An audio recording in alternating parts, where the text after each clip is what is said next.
place de la fratrie maintenant, vis-à-vis d'un frère ou d'une sœur hospitalisée, surtout, quelle place en tant que parent on leur donne ? La fratrie, c'est une place qui est considérable dans la vie d'un enfant. Quand un enfant est malade ou en situation de handicap, ça va dépendre aussi de la place de cet enfant dans la fratrie. Des fois, c'est l'aîné, des fois, c'est le dernier.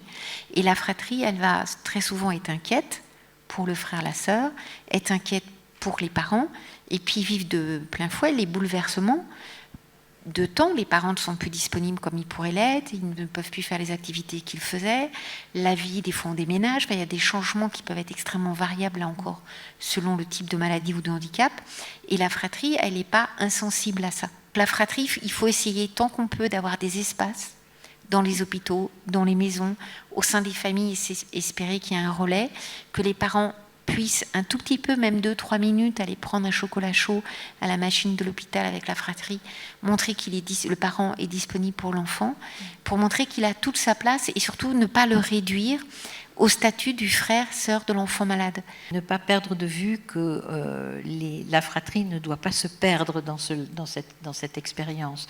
On attend de la fratrie une grande sollicitude vis-à-vis de l'enfant qui est malade. Or, la question des relations fraternelles, elle préexistait aussi à la situation de l'événement d'hospitalisation.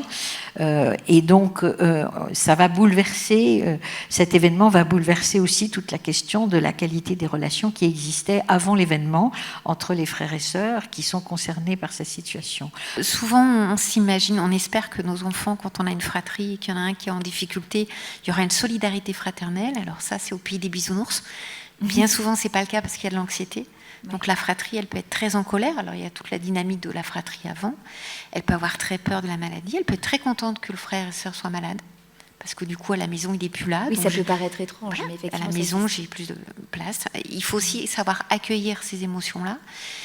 Parce que l'enfant, si on n'est pas là pour les entendre, il va les garder en lui, puis alors après, ça ressort à l'adolescence ou adulte, et là, ça fait encore plus mal.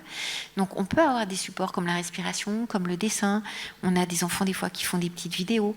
Il y a une capacité de créativité face à la maladie ou au handicap qui est particulièrement incroyable. Du côté de l'enfant qui se retrouve hospitalisé, mais de la fratrie. On essaye d'accompagner au mieux, être disponible, avoir du temps, c'est vraiment l'enjeu majeur, mais aussi s'autoriser à dire chacun fait comme il peut et on est chacun différent en tant que parent.